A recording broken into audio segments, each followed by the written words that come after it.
Le sujet retenu pour cette émission, je veux réhabiliter l'image de la fille en milieu scolaire, un sujet très très important. Mesdames et messieurs, retrouvons tout de suite Dr Philo. Femme battante, femme dynamique, André-Jocelyne Douarou, notre invitée du jour, est originaire de Bongolo, dans la région du Guémon, à l'ouest de la Côte d'Ivoire. Elle est née le 28 octobre 1974 à Abengourou. Mère de 3 enfants, cette chef d'entreprise a grandi dans les casernes militaires de Daloa et d'Abidjan avec un père capitaine défensi qui trouva la mort assassiné le 12 septembre 1986 lorsqu'elle était élève en classe de 5e. Une épreuve tragique pour sa mère qui, moralement affectée, n'a jamais fini de faire le deuil jusqu'à sa mort en 2004. Des séquelles qui finiront par se cicatriser grâce aux actions qu'elle mènera. Présidente de la Confédération des laïcs pour l'image de la femme, elle gagne en juillet 2010 le procès contre la presse pornographique. Mais depuis toujours, elle livre un combat, le combat de sa vie. Le remportera-t-elle? Quels sont ses arguments pour y arriver? La suite avec Caroline. Douarou André-Jocelyne, notre invitée témoin qui nous rejoindra dans quelques instants. Voilà, je pense qu'elle est prête maintenant. Douarou André-Jocelyne, vous pouvez venir sur notre plateau.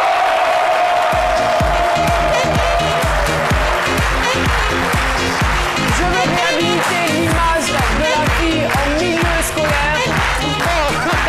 Est-ce que cette image est dégradée?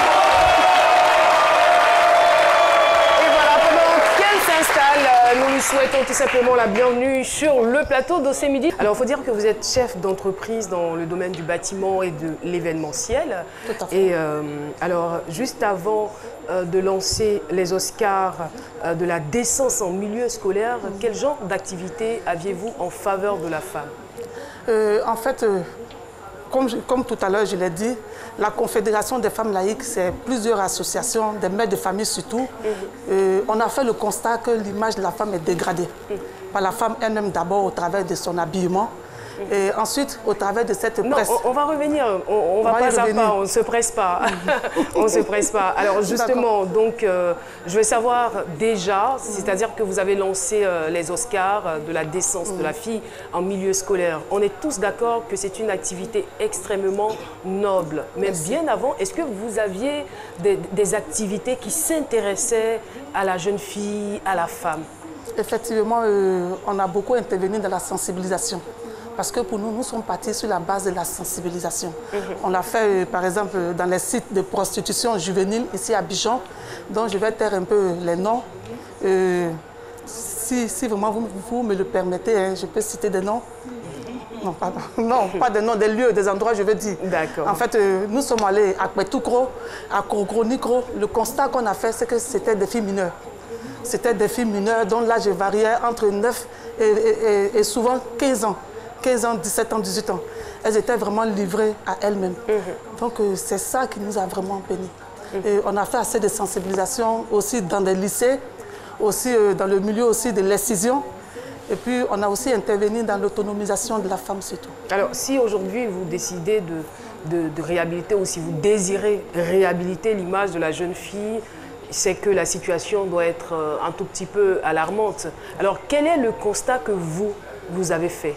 Le constat qu'on a fait, c'est que le taux de grossesse est vraiment élevé en milieu scolaire. Dans le temps, c'était le Gontougou, la région de Bondoukou, qui était premier en grossesse scolaire. Et le mois passé, on était dans les lycées du Gontougou, précisément à Bondoukou. Le constat qu'on a fait là-bas, malheureusement, c'est que ces jeunes élèves-là se marient entre eux. Ils appellent ça le mariage promotionnel. Nous, on ne peut pas comprendre qu'un enfant, un jeune qui n'a pas encore fini de grandir, qui n'a même pas encore 20 ans, et qui lui veut prendre en mariage une jeune fille qui est encore sur les bancs. Et malheureusement, les parents cautionnent ça parce que pour eux, il faut que la jeune fille se marie tôt. Il faut que la jeune fille se marie tôt. Donc, ils cautionnent ça, l'imam célèbre les mariages Mais ce qui choque là-dedans, c'est qu'après le mariage, la jeune fille, elle ne va pas dans son foyer, elle retourne plutôt dans elle, sa famille. Donc c'est pratiquement de sa famille que vient tout. Donc quand c'est comme ça, si se trouve que la fille est encore sur les bancs, malheureusement, il y a une grossesse qui suit. Il y a une grossesse qui suit. On a essayé d'échanger même avec le maire, on a essayé d'échanger avec la brigade mondaine.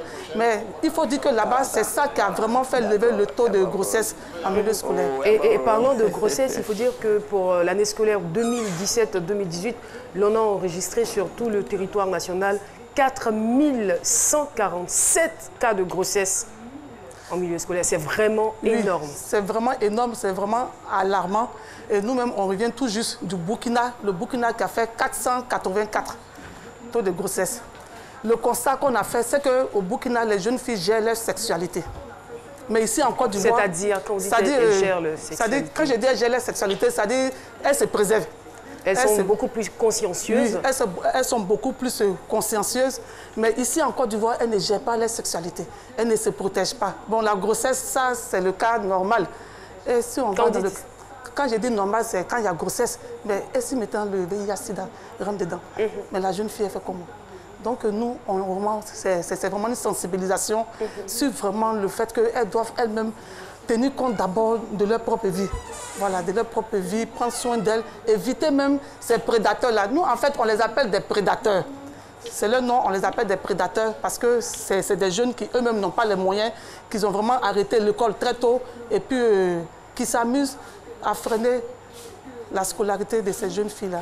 Donc ici, le constat, c'est qu'elles ne sont pas conscientes.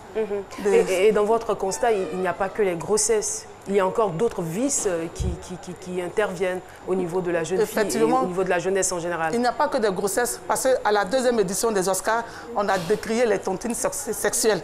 Les gens ont dit que cette dame-là, elle exagère un peu. Parce que c'était vraiment réel. Nous, on fait assez de sensibilisation dans les lycées de Côte d'Ivoire. On a vu que c'est un fléau qui commençait à naître. Donc, on a essayé d'attirer un peu l'attention des chefs d'établissement. On a attiré un peu même l'attention du ministère de l'Éducation nationale. Et puis, il y a aussi tous ces endroits de débauche, je veux dire, tous ces endroits de fumoir, qu'on a essayé aussi de combattre. On essaie aussi de combattre, malheureusement. Malheureusement, la sensibilisation continue. Cette année, nous sommes à 25 régions de Côte d'Ivoire et 4 pays de la sous-région. Est-ce que vous sensibilisez, vous entrez dans des endroits même interdits, vous entrez dans des fumoirs et tout, mais est-ce que le retour est positif? Est-ce que le retour de toutes ces actions que vous posez est positif?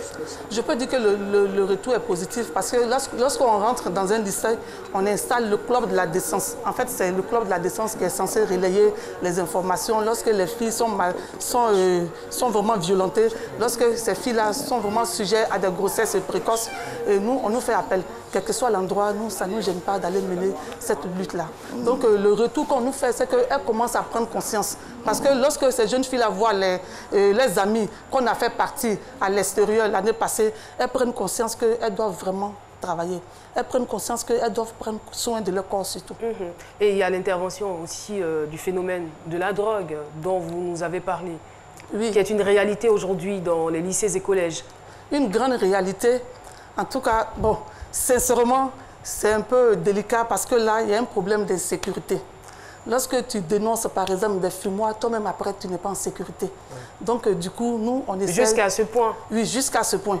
Jusqu'à ce point, tu reçois des menaces. Donc, ça fait que nous, on est un peu... on le fait vraiment dans... Vous le prenez avec des pincettes? Oui, des pincettes. Et puis, on le fait vraiment discrètement. Discrètement. C'est pas comme sur les grossesses où on table... là-dessus, où vraiment on traque même les prédateurs, parce que la ministre Kandia, que je salue au passage, a pris même une loi par rapport à ces professeurs-là qui enceintent les élèves en cours d'année. C'est une loi vraiment à saluer, c'est une loi vraiment à saluer, mais malheureusement, parmi ces prédateurs, il y a les élèves eux-mêmes. Voilà, il y a les élèves eux-mêmes qui enceintent leurs amis. Je prends par exemple le cas... nous étions dans la région de la Bagoué. La Bagoué, c'est plus vers Boundjali. Cet élève de 5e là, qui s'amuse, lui, à enceinte 3 élèves. Bon, tu es en 5e. Il est en 5e? Oui, en 5e. Il enceinte déjà 3 élèves. Il a quel âge?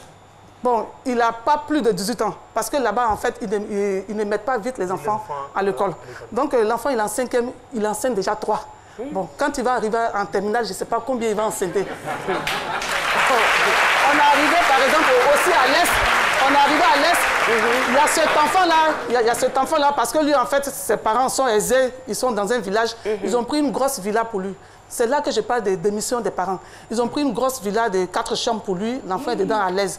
Et comme dans son village, il y a aussi des jeunes filles qui elles aussi vont aussi à l'école dans son même lycée. Donc, il a récupéré ces jeunes filles-là à la maison. Bon, pensant que ouais, c'est un soutien qui les apporte. Bon, à notre grande surprise, ce sont plutôt ses co-épouses. Ses co-épouses, c'est-à-dire, lui, il a su la maison, la nourriture, les factures, mais chaque soir, chacune vient répondre de son devoir conjugal. Et malheureusement, dans ça, il a enceinté 3 filles. On était obligé même de... C'est dans le Gontougou, à Bondoukou. Mais quel a été son sort? Bon, je crois qu'il a été renvoyé. Peut-être qu'il va continuer au privé, puisqu'il était au public. Je crois qu'il a été renvoyé. Donc, en fait, il y a beaucoup la démission de certains parents dedans. Parce que quand vous déposez vos enfants chez un tuteur, en cours d'année scolaire, c'est-à-dire début rentrée là, c'est-à-dire eux-mêmes là, ils ne passent même plus. Ce que l'enfant fait chaque jour, ce n'est pas son problème. Et ils attendent seulement vacances pour appeler le tuteur. Ah, mon frère, c'est comment? Et le résultat de ma fille. Mais ta fille, elle est tombée sur un prédateur parce que tu n'envoies pas à manger. Parce que tu ne prends même pas le soin même d'échanger même avec ta fille. Comment ça se passe? Quels sont ses amis? Moi, je connais par exemple une amie au nord là, qui a pris la peine de faire tous les maquis du nord de Boundiali pour dire ma fille, elle en terminale, elle passe le bac. Si jamais vous voyez ma fille dans votre maquis, appelez-moi, je viens la chercher. Si ce n'est pas le cas, je porte plainte contre vous. Et ça portait aujourd'hui, sa fille, elle a eu le bac. Aujourd'hui, elle passe le BTS. Donc moi, je veux juste attirer l'attention de nos parents. Quand tu déposes ta fille chez un tuteur là, pardon, il faut repasser là-bas. Il faut au moins s'appeler. À l'Ouest, par exemple, quand on dit vendredi, vous ne trouvez plus de jeunes garçons comme vous là dans des classes. Parce que pour eux, puisque les parents n'envoient rien pour leur suivi, ils abandonnent l'école vendredi et puis ils vont à 4-5 km de la ville où ils sont. Ils vont chercher à manger. Bon, c'est vraiment désolant quoi. Ils vont chercher à manger et puis eux, en fait, leur école là, c'est du lundi au jeudi. Vendredi, il ne faut pas compter sur eux. Donc, quand c'est comme ça, ça fait descendre vraiment le taux d'excellence. Alors, je suppose que vous avez peut-être décidé de vous occuper de la jeune fille parce que vous estimez qu'elle est fragile. Mais de façon concrète, comment est-ce que vous aidez ces jeunes filles-là? Lorsqu'on est confronté, par exemple, dans des situations où vraiment la jeune fille n'a rien, nous, on essaie aussi à notre manière de l'aider. Nous avons même une jeune fille, une association sœur qui a un foyer à Jacquesville, la mère de la collégienne. Par exemple, elle a un foyer qui est vraiment construit. Et elle nous dit, par exemple, lorsque vous avez une jeune fille qui est vraiment dans une situation compliquée, on essaie de voir avec le DREN de la région où se trouve la jeune fille, pour qu'on fasse son transfert à Jacquesville, de telle sorte qu'elle puisse continuer l'année scolaire là-bas. Lorsque vraiment cette jeune fille est confrontée à des réalités, quand je parle de réalités, c'est le mariage forcé, elle fuit par exemple la pression des parents, elle fuit aussi la pression de certaines de ses amis, parce que ton ami est bien chic, toi aussi, tu veux aussi faire. Et quand bon, tu refuses de le faire, on trouve que tu es un peu villageoise. Donc, ces filles-là, nous, on essaie de les protéger en faisant leur réaffectation. Mais justement, puisque l'origine des différents problèmes, je veux dire que c'est varié. Alors, comment vous faites pour régler? Est-ce que vous réglez les problèmes au cas par cas ou bien vous avez une stratégie spécifique pour les différents problèmes? Parce que tous les problèmes ne sont pas les mêmes. C'est cela. En fait, c'est vrai que la première cause, c'est la pauvreté des parents. Ça, c'est ce qui ressort le plus souvent. Mais nous, on dit, cette pauvreté-là doit encore leur faire prendre conscience. Parce que vraiment, quoi, on n'a pas besoin d'être riche pour être décent. On n'a pas besoin d'être riche pour pouvoir respecter les consignes qu'a donné Madame le ministre Kandia. Lorsque Madame le ministre dit, il faut que ta jupe soit 12 cm après genou, chemisier fermé, bouton fermé, il faut qu'effectivement ta jupe soit 12 cm après genou. Bon, toi, en vacances, tu t'envoies ton couturier qui te coud une chemise transparente. Et puis bon, chaque matin, tu portes ta chemise, comme l'a dit Philo tout à l'heure, là-bas, c'est très récurrent. Arrivée chez sa voisine, elle enlève carrément la chemise, elle porte un décolleté et puis elle se déhanche. Bon, quand quand tu te déhanches, c'est devant des prédateurs, devant des mécaniciens, devant des chauffeurs, des taxis. Des instituteurs et des profs aussi. Des instituteurs. Non, eux, 2 jours là, ils ont freiné. Mais voilà, les enseignants, sincèrement, ils ont freiné. Avec cette loi de Madame la ministre Kandia, ils ont freiné. Ça, c'est une très bonne nouvelle. Oui, merci beaucoup. Réhabiliter, c'est rendre à quelqu'un ses droits perdus, ses privilèges et l'estime publique. Et c'est ce que c'est de faire notre invité témoin du jour à travers le thème « Je veux réhabiliter l'image de la fille en milieu scolaire ». Alors, vous êtes à encourager. On est vraiment très content d'avoir un tel sujet aujourd'hui et savoir que vous œuvrez sur le terrain pour que l'image de la jeune fille soit redorée, soit réhabilitée. Alors, on voudrait savoir de quels moyens vous disposez pour atteindre vos objectifs.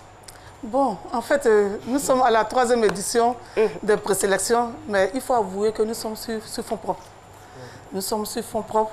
C'est pratiquement... Quand vous parlez des présélections, vous voulez parler des Oscars? Oui, des Oscars, même aussi de la sensibilisation. Même aussi de la sensibilisation, parce que parcourir quand même toute la Côte d'Ivoire sans voiture, souvent on le fait même en car. J'ai été même obligée même de vendre même mon véhicule même pour pouvoir soutenir la 2e édition, cette cause-là. Donc on le fait pratiquement en car. Par exemple, la dernière fois, on quittait Bondoukou et Bouna pour Bondoukou. Je ne vous dis pas, mais nous sommes montés dans un Massa, le véhicule ordinaire là. Il faisait chaud, mais en fait, on a vraiment un objectif à atteindre, celui de réhabiliter l'image de la femme. On voulait coûte que coûte aller dans cette ville-là pour voir pourquoi est-ce que le taux de grossesse était vraiment alarmant. C'est bien, madame, c'est bien. Vraiment, je suis vraiment impressionné. Et si chacun de nous, prenait à bras le corps ces différents problèmes de société, on aurait une meilleure société. Avec les informations que vous avez, parce que vous êtes plus proche de ces enfants, vous avez un certain nombre de petits détails que vous devez faire remonter. Vous devez porter ça à la connaissance des autorités. Parce qu'il y a des programmes politiques qui prennent en compte justement aussi votre préoccupation. Nous devons efficacement chercher à moraliser un peu plus notre appareil éducatif. Lutter efficacement contre la pauvreté et faire la promotion des valeurs humaines. Nous devons avoir un projet de société clair et un type d'Ivoirien bien défini et lutter à ce que cela se réalise. Voilà. Merci beaucoup, le doyen. Alors, je voudrais savoir... C'est vrai que vous avez cité un certain nombre de circonstances qui ont créé en vous ce déclic, mais est-ce que derrière, vous ne pensez pas en le faisant, vous ne pensez pas plutôt à votre fille de 17 ans, parce que vous avez 3 enfants, dont une fille de 17 ans, ou encore est-ce que vous ne faites pas une rétrospective par rapport à vous-même, les difficultés que vous avez vécues quand votre père est décédé? Effectivement, lorsque mon père est décédé, puisque moi je suis de l'ouest de la Côte d'Ivoire, je suis de Bangolo, en fait chez nous, ils ont cette manie-là d'arracher l'héritage à la femme. Donc on était vraiment confrontés à beaucoup de difficultés, beaucoup. Notre mère, même, elle était traumatisée par l'assassinat de notre père. Donc elle luttait même pour ne pas qu'on soit livré à nous-mêmes. Donc j'ai pratiquement grandi dans la rue. J'ai vraiment affronté beaucoup de difficultés qui aujourd'hui m'ont forgé ce moral-là. C'est ce qui fait que vous vous déplacez en Massa sans problème. Vous parcourez tous ces kilomètres. Et puis il y a aussi le fait aussi que quand je vois ma fille grandir, parce qu'elle fait pratiquement 1m90. À 17 ans là? À 17 ans. Donc, quand je vois des gens rôder autour d'elle, ça fait peur. Et là, je sens les griffes. commence à sortir. Donc, cette lutte, c'est non seulement pour vous, pour votre fille, mais aussi pour toutes les filles de la Côte d'Ivoire. Et on souhaite vraiment que ce soit au-delà. Si vous permettez, je voulais juste réagir par rapport à ce que notre papa a dit. En fait, le chef de l'État a déjà promulgué cette loi-là sur les débits de boissons interdits au moins de 18 ans. Tout à fait.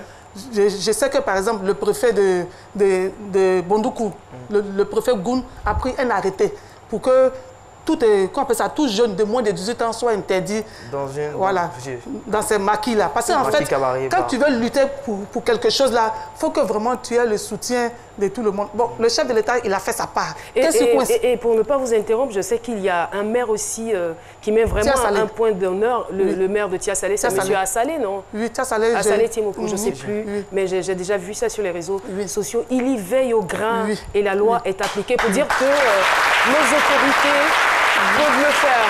Effectivement, il faut bien que ce cas-là soit suivi. Il faut que tous les maîtres de Côte d'Ivoire réagissent là-dessus. Parce que quand on prend, par exemple, un enfant, on te dit qu'au moins de 18 ans, tu ne vas pas dans le maquis. Bon, quand tu vas dans le maquis, là, on ne va pas t'envoyer en prison. Hein. Mais on te fait laver les toilettes de la police, on te fait laver les toilettes de toi-même, ton lycée. Tu vas balayer les rues. De telle sorte que demain, là, Est-ce qu'il y a des moins de 18 ans ici qui vont dans les maquis? Il y a des moins de 18 ans qui vont dans les maquis? Pas quelqu'un. Oh, vous êtes géniaux ici, vous avez une belle éducation, c'est bien.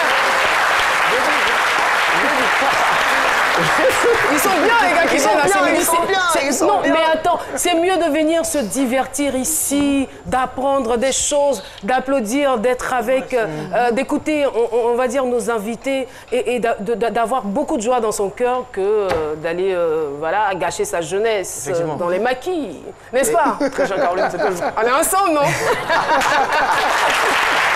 Oui, Alucine, rapidement. Rapidement, ce que je veux dire, c'est vrai que par rapport aux enfants, il faut que les lois soient dures et tout, soient dures et tout, comme vous le dites et tout. Donc il faut qu'ils aillent nettoyer les endroits et tout. Moi, je comprends et tout.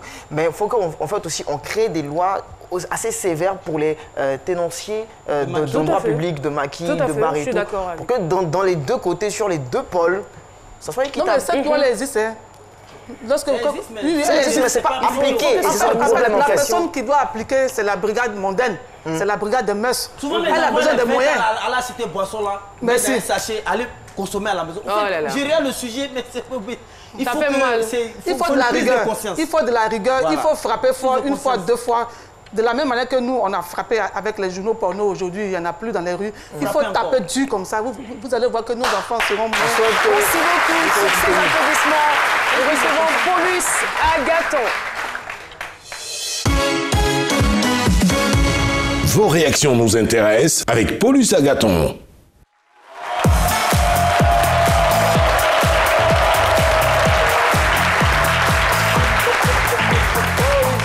Bonjour Caroline. Bonjour à toutes, bonjour à tous, bonjour mon cher Alucine. Bonjour Paulus.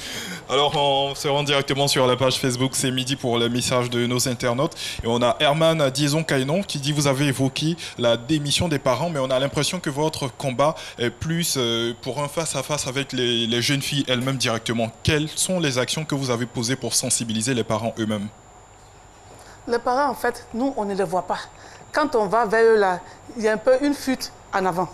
Il y a une fuite en avant. Lorsque, par exemple, on fait des conférences, qu'on invite les parents, ils ne viennent pas. Bon, la mère trouve qu'elle doit aller au marché. Le père aussi dit non, vous voyez la maman. Donc, souvent, on fait le porte-à-porte avec eux. On fait le porte-à-porte avec eux. On espère que ça va payer. D'accord. Tradibicom, il dit depuis que vous avez entamé ce combat, est-ce que vous avez des résultats palpables du fruit de vos actions? Est-ce que vous pouvez les partager avec nous? Effectivement, j'ai des résultats parce que nous-mêmes, là, on a pu faire partie 12 de nos filles pour l'extérieur, qui ont bénéficié des bourses d'études, parce qu'en fait, il faut avoir la mention aussi bien au baccalauréat. Et ensuite, il y a vraiment un retour que nous font nos points focaux. Sur le terrain, par exemple, les jeunes filles, même souvent, quand elles t'appellent, « Ah, mais madame, moi, vraiment, je vais changer. Madame, voici ma situation. Voici. » Donc, en fait, le retour déjà qu'on a, c'est vraiment édifiant. Ça nous donne la force d'avancer. D'accord. Ouattara Soalio, et dit vous avez dit qu'au Burkina Faso, les filles gèrent leur sexualité, ce qui n'est pas le cas en Côte d'Ivoire. Quel a été leur atout, disons, ce qui a été à notre désavantage pour ce qui est du cas de notre pays? En fait, la Côte d'Ivoire, il faut dire, l'esprit d'Europe, là, ça fatigue nos filles. Voilà, c'est-à-dire l'esprit européen, là, ça fatigue nos filles. Au Burkina, par exemple, il y a eu assez de sensibilisation. Il y a eu assez de sensibilisation, par exemple, la scolarisation de la jeune fille, sur aussi les mœurs. Ce qui les fatigue là-bas, c'est le mariage précoce. Sinon, il faut dire... Et puis l'excision, qui est d'ailleurs le combat de la première dame. Donc, j'ai échangé avec elle en novembre passé. Et là-bas, en tout cas, ils ont vraiment mené ce combat-là. Bon, ici en Côte d'Ivoire, c'est vrai, on l'a mené, mais l'application même des tests sur le terrain pose problème. Alors que là-bas, c'est vraiment la rigueur. C'est vraiment la rigueur. Et puis bon, en tout cas, elle se préserve beaucoup. Elle se préserve beaucoup. Mais ici, les valeurs traditionnelles là-bas, parce que c'est les hommes intègres là-bas, eux, ils sont très stricts. Il y a ça aussi. Ici, nous, ici, là, tout le monde est guéri même par le Yagouba. Tout le monde est maintenant. Ces valeurs-là sont perdues, au fait. Voilà. Mais sérieux, les filles sont là, elles ne parlent même pas leur ethnie. Comment est-ce qu'elles vont savoir ces valeurs traditionnelles-là? Elles sont là. 18 ans, ici, BT, pas le BT. Non, le BT d'Abidjan. Tu es perdu. Et puis là-bas aussi, il faut dire que le respect y est. Le respect y est. Ici, par exemple, le civisme a foutu le camp. Voilà. Moi, je pense que tout ça, c'est un problème d'éducation. Tout ça, c'est un problème d'éducation. C'est un problème d'éducation au niveau des parents par rapport aux enfants. Qu'est-ce que tu dis à ton enfant? Quelles sont les valeurs que tu lui transmets? Voilà. Maintenant, par rapport à ce système, sinon ce point-là où on dit faut faire gaffe aux fréquentations de l'enfant et tout. Les fréquentations de l'enfant, c'est qui? Ce sont des camarades, ce sont des jeunes filles, des jeunes garçons qui ont des parents aussi qui peut-être n'ont pas su véritablement bien éduquer leurs enfants. Donc, on va tourner autour, ça sera toujours un problème d'éducation. C'est tout. Merci. Voilà qui est clair, et c'est avec ces infos que moi je vais vous laisser en ce qui concerne cette semaine.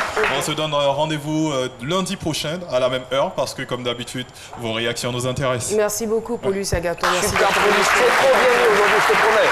Alors Madame Doirou, André, Jocelyne, nous sommes à la fin de notre entretien. Nous vous écoutons pour votre mot.